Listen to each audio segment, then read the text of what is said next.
계속해서 지금 말씀을 나누고 있는데요. 이제 거의 끝나갑니다. 욥기 3장부터 31장까지는 욥과 욥의 친구들의 논쟁에 대한 것이었던 것을 여러분 우리가 이미 알고 있는 것입니다.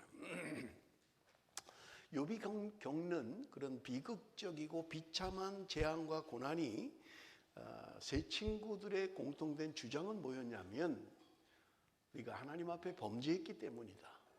그래서 지금 어려움을 겪는 것이다 라고 하는 것을 이야기하고 있는 것입니다. 왜냐하면 하나님은 공의의 하나님이기 때문에 그렇습니다. 하나님이 그냥 벌을 주실 리가 없다. 네가 뭔가 하나님 앞에 죄를 졌으니까 하나님이 어려움을 주는 거 아니겠느냐라고 하는 것이 세 친구들의 공통된 논쟁의 이유였던 것입니다. 그래서 그들의 생각 속에는 인과응보, 뭔가 원인이 있기 때문에 결과가 있는 것이다. 권선징악 같은 것입니다. 악을 행하면 벌을 받고 선을 행하면 상을 받는다라고 하는 보편적인 그런 도덕률을 이야기하고 있는 것입니다. 여러분, 그러나 이러한 가치들이 성경적 가치관은 아닙니다. 일반 사람들은 뭐 그렇게 생각하는 그런 보편적인 가치관이지만 성경은 우리에게 그렇게 말씀하고 있지 않습니다. 자, 여러분 한번 생각해 보세요. 인과응보, 권선징악 같은 것을 남에게 적용할 때는 쉬워요. 욥의 세 친구와 똑같아요. 네가 뭔가 하나님 앞에 잘못했으니까 하나님이 벌을 주시는 거 아니야? 라고 할 수 있어요. 그런데 나에게 일어나는 일이라면 어떻게 하겠어요? 내가 일어나는 일이라면. 여러분 너무 어렵죠? 내가 하는 대로 하나님이 벌을 주신다. 그러면 여러분 어떻게 하시겠냐는 거예요. 여러분 하나님 앞에 우리 한번 생각해 보세요. 하나님이 내가 행하는 대로 행하신다면 상을 받겠어요? 벌을 받겠어요? 당연히 벌을 받을 수밖에 없지요. 우리가 선한 것보다 악한 게 많잖아요. 제가 오늘 아침에 일부 예배 때도 그랬어요. 여러분 오늘 아침에만 해도 교회 오면서 보이지 않게 화내고 짜증내지 않았나요? 남편이 좀 꾸물럭거리면 아내가 좀 꾸물럭거리면 뭐 하는데 뭐 그렇게 하는 게 맞냐? 빨리 가자 좀. 늦겠다 예배 시간 이러다가 뭐 매주 어떻게 늦어 좀. 어? 빨리 못해? 말로 하면 벌써 상대방은 화나는 거죠. 아니까 그렇게 하면 싸움이 되니까 말을 안 하죠. 근데 속으로는 뭐 한다고 매주 이렇게 자꾸 이러는 거야.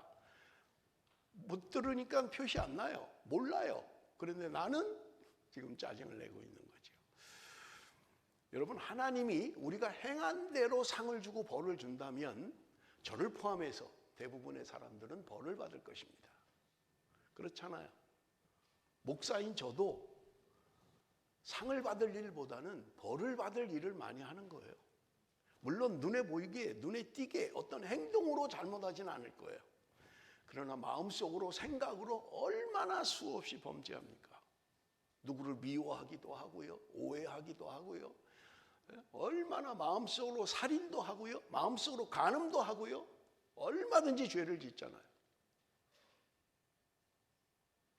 우리가 하는 것 하나님은 우리의 생각과 마음까지 아시는 분이에요. 그렇다면 하나님 앞에 상을 받기보다는 벌 받을 일을 우리가 더 많이 하지 않느냐라고 하는 것입니다.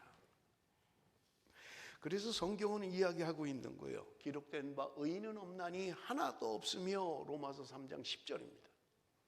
의인은 없다는 거예요. 그 말은 뭐냐? 하나님 앞에 의로운 존재는 없다는 거예요. 다 죄인이라는 거예요. 여러분 중요한 것은요. 우리가 신앙생활을 하는 것의 기본이 뭐냐면 내가 죄인임을 깨닫는 거예요. 내가 죄인임을 아는 것이 신앙의 시작입니다. 난 하나님 앞에 죄진 거 없어. 나는 뭐 깨끗해. 난 의로워라고 하는 사람은 신앙생활을 시작하는 사람이 아니에요. 신앙생활을 시작하는 사람은 자기의 죄됨을 알아야 돼요. 자기 죄인됨을 알아야 된다는 거예요. 내가 심판받아서 멸망할 수밖에 없는 존재라는 것을 알아야 된다는 말이에요. 그렇다면 내가 멸망받지 않는 이유는 무엇입니까? 수없이 생각으로 범죄하고 우리의 마음으로 수없이 범죄하는데도 멸망당하지 않는 이유가 뭐예요? 하나님이 인과응보로 내가 행하는 것, 내가 말하는 것, 내가 생각하는 걸로 전부 다 판단하신다면 벌 받을 것밖에 없죠. 그런데 지금도 뻗어시 우리가 살아가는 이유는 무엇입니까? 하나님의 은혜입니다. 하나님의 은혜예요. 오늘 우리 찬양하는데 제가 뭐 설교 뭐 할까라고 고집사님한테 얘기 안 해주거든요. 얼마나 잘 선택하시는지 몰라요. 설교 내용에 거기 다 들어있어요. 은혜 아니면 살아갈 수가 없네. 이게 우리 존재예요. 예수 믿고 구원받았음에도 불구하고 오늘 여전히 하나님의 은혜가 아니면 살아갈 수 없는 게 저와 여러분이라고요. 얼마나 생각으로 범죄하고 마음으로 타락하고 행동으로 안 하는 것뿐이지 드러나는 건 행동으로 하기 때문에 문제가 되는 거지 얼마나 우리가 범죄를 합니까? 하나님의 은혜가 아니면, 하나님의 용서하심이 아니면 우리는 살아갈 수 없다는 말입니다. 여러분, 그 은혜, 지금 욥의 세 친구들은 그것을 모르고 있는 거예요. 네가 죄를 진 거는 분명히 벌을 받고 있는 것은 죄 때문에 그런 거야. 지금 그렇게 이야기하고 있는 것입니다. 그런데 욥은 그걸 안 받아들이는 거예요. 못 받아들이는 거예요. 왜요? 자기가 안 했으니까. 여러분, 그래서 욥을 처음 시작할 때 말씀을 드렸잖아요. 규범적 지혜가 있는가 하면 반성적 지혜가 있다고 말씀을 드렸죠. 하나님의 어떤 패턴이 있어요. 하나님이 우리를 운영하고 이끌어가는 어떤 패턴이 있는데 예외가 있다는 거예요. 그렇지 않은 것도 있다는 거예요. 지금 욥은 그것을 말하고 있는 거예요. 맞아요. 하나님도 그렇게 하세요. 그런데 욥은 예외예요.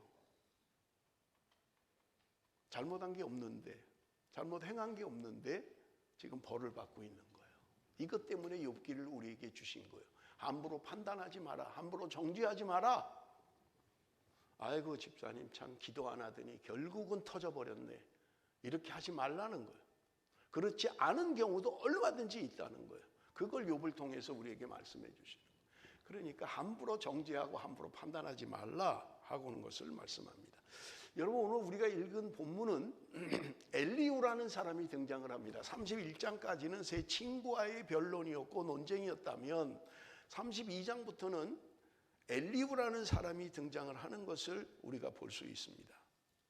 여러분, 우리 한번 좀 성경을 살펴볼 텐데요. 욥기 32장 2절에서 3절 우리 한번 좀 같이 읽어봅니다. 다 같이 읽습니다. 시작.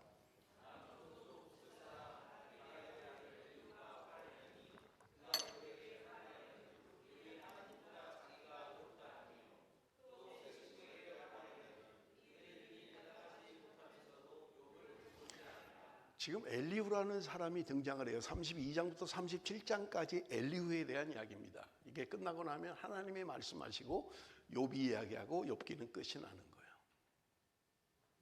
그런데 지금 엘리후가 하는 말이 뭐예요? 욥, 당신도 잘못했다는 거예요. 그리고 욥의 친구들에게도 책망하는 거예요. 당신들은 욥도 하나 제대로 못 이기면서 뭘 그렇게 논쟁한다 그러냐? 지금 그 얘기를 하고 있는 거예요. 상당히 교만한 것처럼 보이죠. 욥, 당신이 말한 거 잘못한 거야. 그건 틀린 말이야. 여러분, 엘리후라고 하는 사람은 굉장히 지성적인 사람이고요. 아주 이성적인 사람이에요.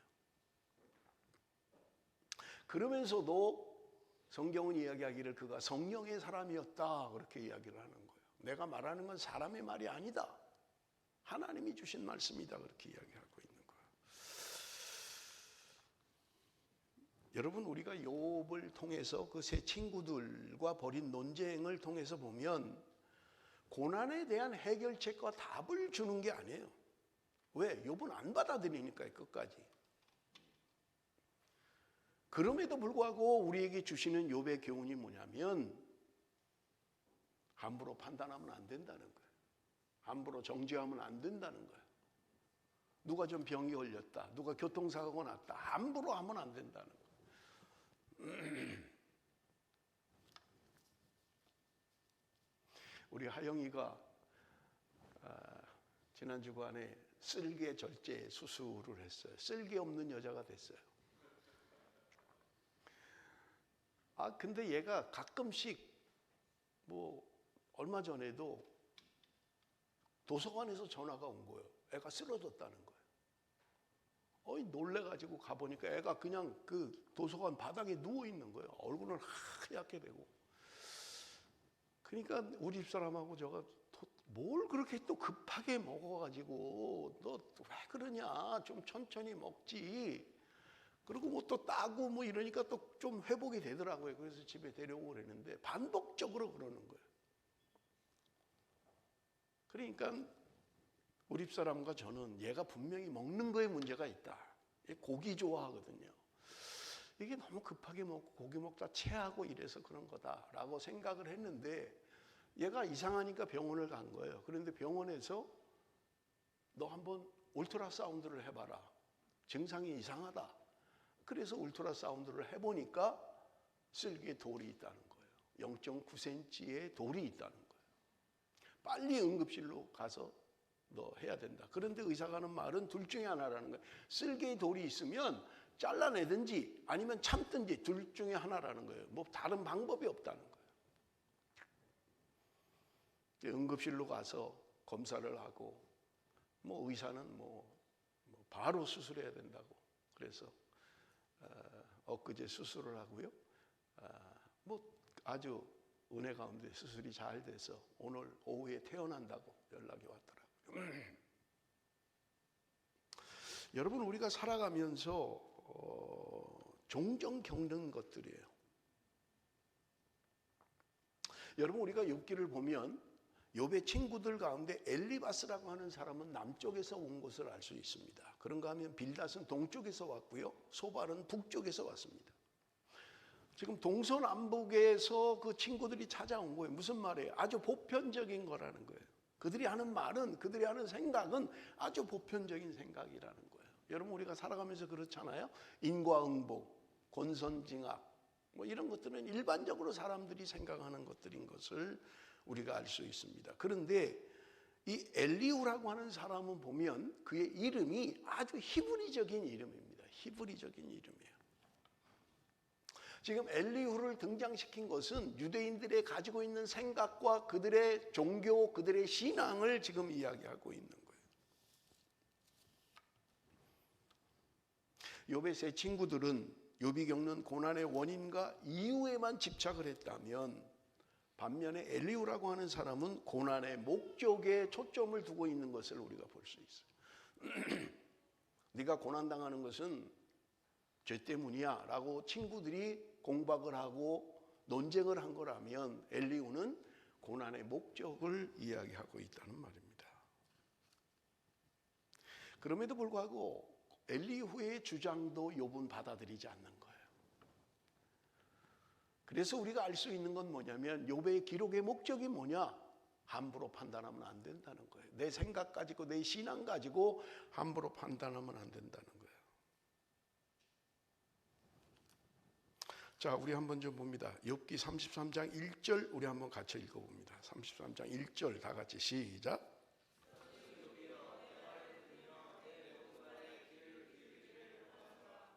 여러분, 욥기 33장은 엘리후가 크게 세 가지를 가지고 욥을 공격하고 있는 거예요. 그 첫 번째가 뭐냐면 8절에서 12절인데 지금 엘리후는 욥 당신이 말하는 것은 뭔가 문제가 있다. 그것을 이야기하고 있는 것을 볼 수 있습니다.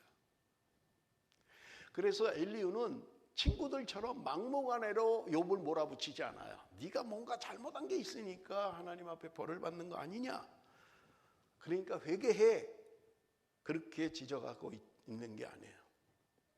그러면서 엘리후는 아주 디테일하게 당신이 한 말에 잘못된 것은 이런 거야 라는 것을 설명하고 있는 것을 볼 수 있습니다. 욥이 나는 의로운 사람이다. 내가 하나님 앞에 범죄한 게 없다라는 것을 설명하고 있어요. 욥기 33장 8절에서 11절 우리 한번 봅니다. 그대는 실로 내가 듣는 데서 말하였고 나는 그대의 말소리를 들었느니라. 이르기를 나는 깨끗하여 악인이 아니며 순전하고 불의도 없거늘 참으로 하나님이 나에게 잘못을 찾으시며 나를 자기의 원수로 여기사 내 발을 착고에 채우시고 나의 모든 길을 감시하신다 하였느니라. 엘리후가 지금 욥 네가 이렇게 말하고 있는데 나는 의인이야 라고 말하고 있다라고 이야기하는 거예요. 그런데 엘리후는 이야기하는 거예요. 욥 네가 하나 잘못하는 게 있어. 그건 뭐냐면 하나님은 사람보다 크신 분이야. 그것을 이야기하고 있는 거예요. 여러분 그런데 엘리후는 잘못 말하고 있는 게 있어요. 그게 뭐냐면 욥이 자기는 완전히 죄가 없다고 이야기하지 않아요. 여러분 우리는 인간은 태어나면서부터 죄를 가지고 태어나는 거예요. 다만 네가 죄 때문에 이런 벌을 받는 거야 라는 거를 인정하지 못하는 거예요. 나는 그렇게 한 적이 없다는 거예요. 그래서 그것 때문에 지금 논쟁을 하는 거고요. 엘리후에게도 똑같이 말하는 거예요. 하나님 앞에 자기가 죄인인 것을 알고 있는 거예요. 그럼에도 불구하고 내가 지금 당하는 것은 하나님 앞에 잘못해서 죄로 말미암아 오는 것은 인정하지 못하겠다는 거예요. 여러분 12절 하반절에 보면 하나님은 사람보다 크심이니라 그렇게 이야기해요. 그래서 사람은 하나님의 그 뜻을 다 이해할 수가 없다는 거예요. 로마서 11장 33절 우리 한번 읽어봅니다. 로마서 11장 33절 다 같이 시작.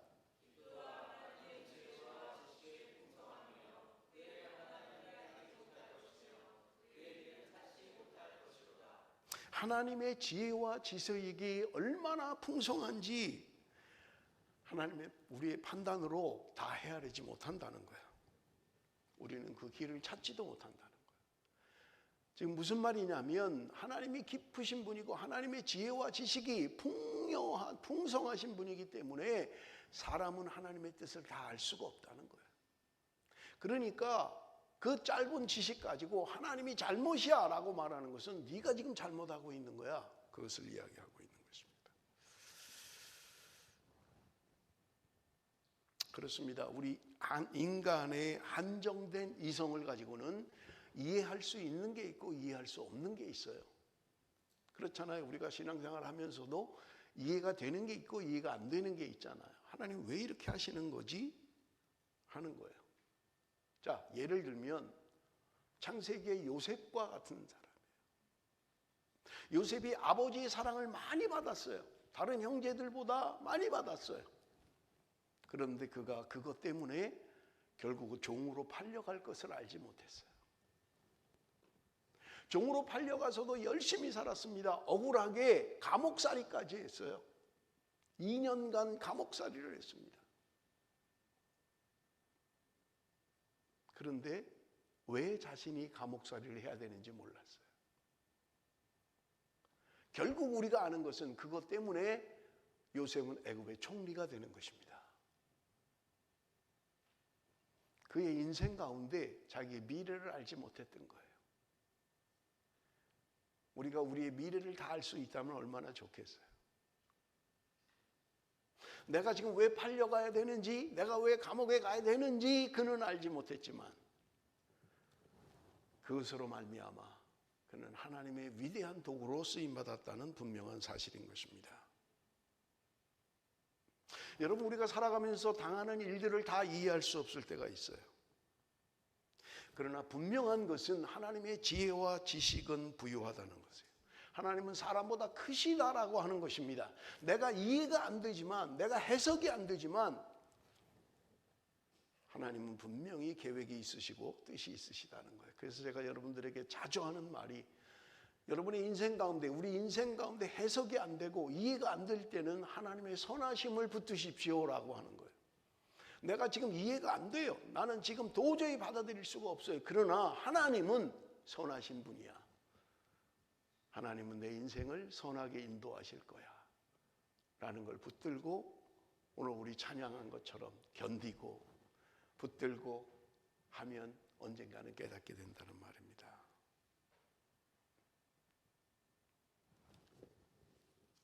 여러분, 우리가 하나님의 계획, 하나님의 뜻을 다 모르기 때문에 답답할 때가 있습니다. 하나님이 계시다면 이렇게 나한테 할 수가 있을까? 할 수도 있을 것입니다. 그러나 여러분 기억하십시오. 하나님은 졸지도 않으시고 주무시지도 않는다고 분명하게 말씀하고 있는 것입니다. 두 번째 엘리후의 공격은 이런 것입니다. 13절에서 22절까지의 말씀입니다.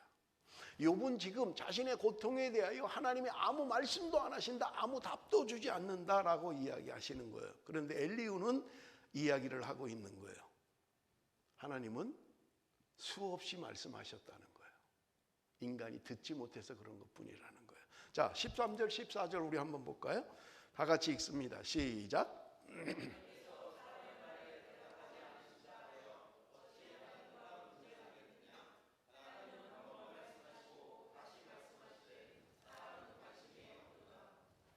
엘리후는 지금 두 가지 방법으로 하나님이 말씀하신다는 거예요. 첫째는 뭐예요? 꿈과 환상을 통해서 말씀하신다는 거예요.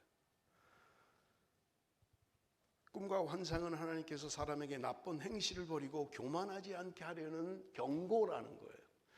여러분, 우리가 꿈을 어느 때는요 말씀보다 더 중요하게 여기잖아요. 그래서 뭐 돼지 꿈을 꾸면 이거 복권사라는 뜻인가? 달려가잖아요. 꿈이 좀 안 좋으면 아니 뭐가 안 좋은가? 말씀보다 더 중요해 그게 꿈이. 제가 중학교 2학년 때인가 그 동네 형들하고 뭐 집이 서울이었으니까 그 가평이라는 곳이 있어요. 한 청량리에서 한 1시간 기차 타고 가면 나오는 가평 그 강이죠. 청평에서 내려오는 댐에서 내려오는 물이 흘러내려가는 강이에요. 형들하고 놀러 간 거예요. 근데 놀러 가기 전에 저희 어머님이 저한테 그러는 거예요. 가지 말라는 거예요. 놀러 가지 말라는 거예요. 왜 그러냐고 그랬더니 저희 어머님이 하는 말이 꿈이 안 좋다는 거예요. 꿈을 꿨는데 너무 안 좋다는 거예요. 그러니까 너 가지 마 그러시는 거예요. 형들하고 약속 다 해놨는데 나 갈 거야 그래도 뭐 걱정해 엄마 괜찮아 뭘 할 게 뭐 있어. 갔는데 진짜 제가 물에 빠져 죽을 뻔했어요. 거기 갔다가 물에 빠져 죽을 뻔했다니까요. 근데 제일 먼저 떠오르는 게 뭐냐면 우리 엄마의 말인 거예요. 꿈이 안 좋으니까 가지 마 하는 말인 거예요. 그때 우리 어머니는 교인도 아니었고요. 교회도 안 다녔고요. 잡신을 섬기던 분인데 꿈이 안 좋다. 하나님이 꿈을 통해서도 우리에게 말씀하시는 거예요. 분명하게 경고하시는 거예요. 그렇다고 뭐 오늘부터 꿈 해몽책 사다가 펼지 마시고요. 꿈이 잘 해석이 안 되면 저한테 말씀하세요. 제가 해석해 드릴 테니까. 걱정하지 마시고요. 목사님, 제가 이런 꿈을 꿨는데 무슨 꿈일까요? 대부분은 개꿈입니다. 걱정하지 마세요. 대부분은 개꿈이에요. 그러나 하나님이 특별하게 말씀하시는 방법 중에 하나가 꿈을 통해서, 환상을 통해서도 하신다는 거예요. 그런데 사람이 안 듣는 거예요. 욥기 33장 15절에서 17절, 사람이 침상에서 졸며 깊이 잠들 때에나 꿈에나 밤에 환상을 볼 때에 그가 사람의 귀를 여시고 경고로서 두렵게 하시니 이는 사람에게 그의 행실을 버리게 하려 하심이며 사람의 교만을 막으려 하심이라. 꿈을 통해서 하나님이 교만한 거 버리게 하시기 위해서 그렇다는 거예요. 욥기 33장 19절, 혹은 사람이 병상의 고통과 뼈가 늘 수심의 징계를 받나니, 하나님이 말씀하시는 방법은 꿈과 환상을 통해서도 하시지만 육체의 질병을 통해서도 하신다는 거예요. 우리가 하나님의 말씀대로 살지 않으면 육체의 질병을 통하여 하나님이 그를 부르고 계시다는 거예요. 돌아오라고 하시는 거예요. 근데 사람은요, 안 듣는 거예요. 사람은 잘 안 들어요. 제가 목회를 하면서요, 그럴 때가 많아요. 제가 거의 말을 잘 안 해요. 집사님이 저렇게 하시면 안 되는데. 근데 말을 안 해요. 왜 그런지 아세요? 알겠지. 본인도 알겠지. 안 되는 거. 근데 반복해서 하더라고요. 반복해서 한다는 건 깨닫지 못하는 거예요. 깨닫지 못하고 있는 거예요. 해야 할 것과 하지 말아야 할 것을 우리는 이성이 있기 때문에 판단할 수 있는 거예요. 그런데 감정을 따라가면요, 반드시 어려움이 와요. 하나님이 원하는 게 아니니까 그건. 근데 깨닫지 못하는 거예요. 그래서 제가 가끔은 후회를 해요. 말을 할 걸 그랬나? 그러면 안 된다고 말을 할 걸 그랬나? 늘 고민해요. 알겠지. 본인들도 알겠지.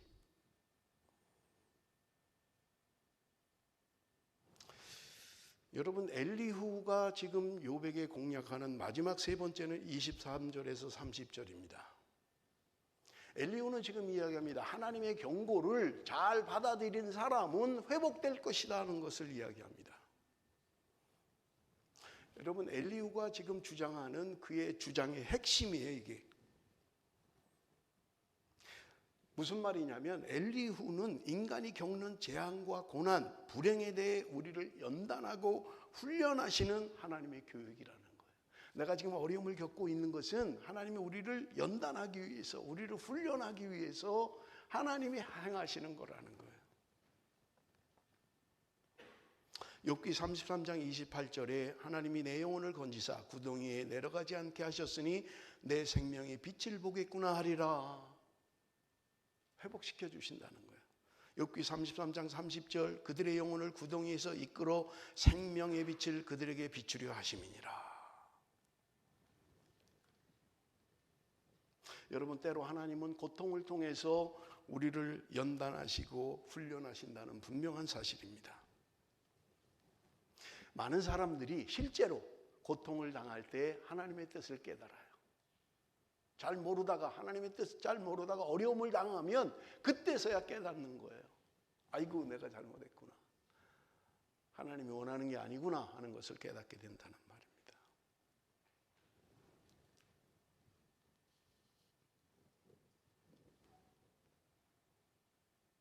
엘리후도 욥의 세 친구와 똑같은 잘못을 저지르고 있는 거예요. 자기가 좀 더 이성적이고 좀 더 논리적으로 이야기하는 것 같지만 본문을 통해서 보면 욥은 그것을 받아들이고 있지 않는 거예요. 안 받아들이는 거예요. 왜 그렇습니까? 여러분, 우리가 실수하는 것들이 내가 가지고 있는 신앙의 기준으로 내가 가지고 있는 것 가지고 다른 사람을 판단하기 때문에 그런 거예요.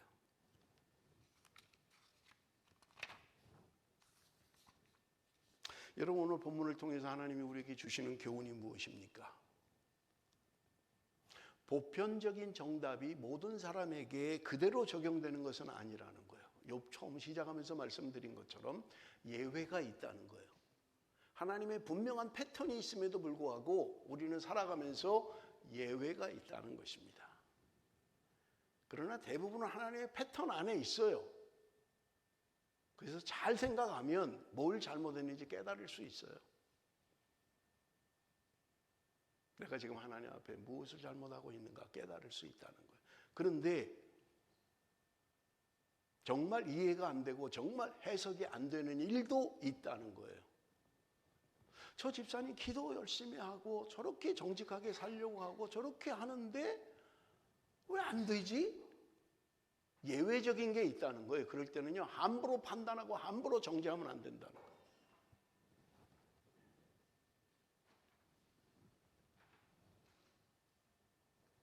여러분, 반드시 예외적인 일이 있을 수 있다는 거예요.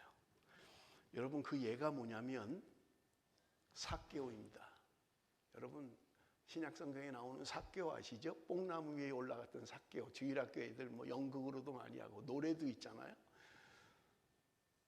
삭개오는요 세리장이었습니다. 세금 거두는 사람이었어요. 그 당시 세리는요 매국노예요. 사람 취급 안 했어요. 강도라고 생각했어요. 성전에 예배도 못 드렸어요. 완전히 왼수예요. 그런데 그가 예수님이 오신다는 이야기를 들은 거예요. 그래서 예수님을 만나기 위해서 갔는데 군중들이 둘러싸고 있으니까 예수님을 보지도 못하는 거예요. 키가 작았던 것 같아요. 우리가 삭개오 뭐 이야기하면 키가 작았다 그러잖아요. 그러니까 사람들이 둘러싸여서 예수님을 만날 수 없으니까 뽕나무 위로 올라간 거예요, 삭개오가. 그런데 예수님이 그 삭개오를 봤던 거예요.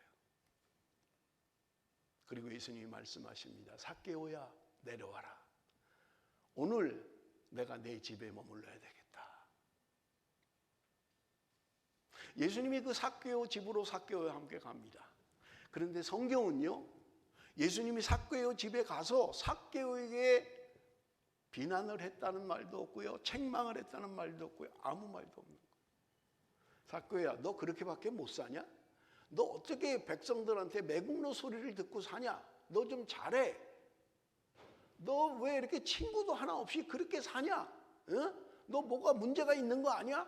그렇게 말하지 않으셨어요. 아무 말씀도 안 하셨어요. 성경이 없으니까요. 그런데 중요한 것은요, 그 삭개오가 예수님을 만난 이후에 그의 삶에 터닝 포인트가 생겼다는 거예요.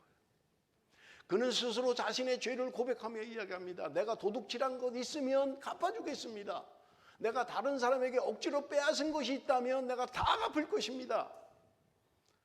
삭개오는 자신의 인생 포인트가 생겼던 거예요. 예수 그리스도를 만남으로 말미암아 터닝 포인트가 생겼다는 말입니다. 사랑하는 성도 여러분, 오늘 본문을 통해서 우리에게 주시는 교훈은 무엇일까요? 하나님의 사랑이 아니라면, 하나님의 은혜가 아니라면 우리는 살 수 없는 존재라는 거예요. 하나님의 은혜가 있었기에 내가 존재한다는 거예요.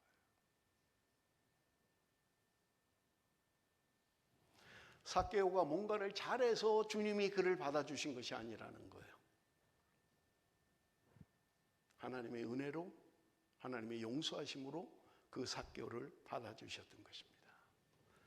그렇다면 우리가 2023년 12월 마지막, 이제 얼마 남지 않은, 이제 20일 남은 이 시점에 오늘 나는 내 이웃과 함께 주님의 마음으로 용서하고 이해하고 받아들이는 삶을 살고 있는가 돌아봐야 된다는 거예요. 나는 때로 정죄하고 판단하고 그렇게 살아가고 있는 것은 아닌가, 우리 자신을 돌아봐야 된다는 말입니다.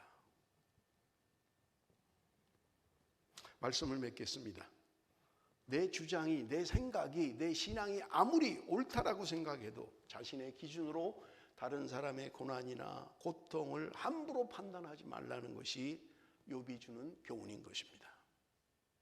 잘못하면 영적 교만에 빠질 수 있어요. 내가 남을 정죄해야 되니까요. 주님은 말씀하시는 거예요. 너는 뭐 얼마나 대단해서 남을 정죄하냐. 하나님이 말씀하실 거예요.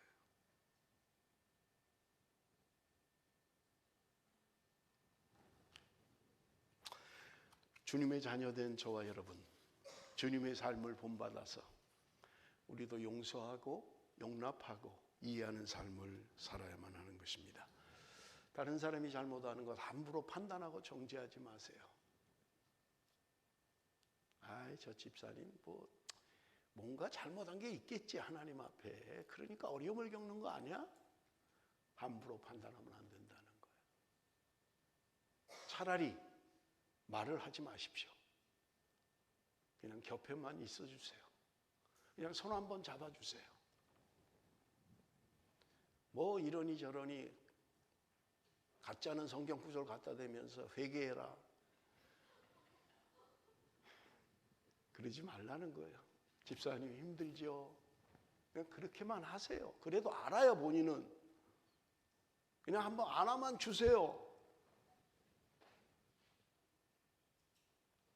여러분, 우리의 생각이, 우리의 말이 다른 사람을 아프게 하고 더 힘들게 할 때가 많잖아요. 그래서 우리 옛말에 그런 말이 있잖아요. 때리는 시어머니보다 말리는 시누이가 더 얄밉다. 그런 말이 있잖아요. 얄미운 시누이 되지 마십시오.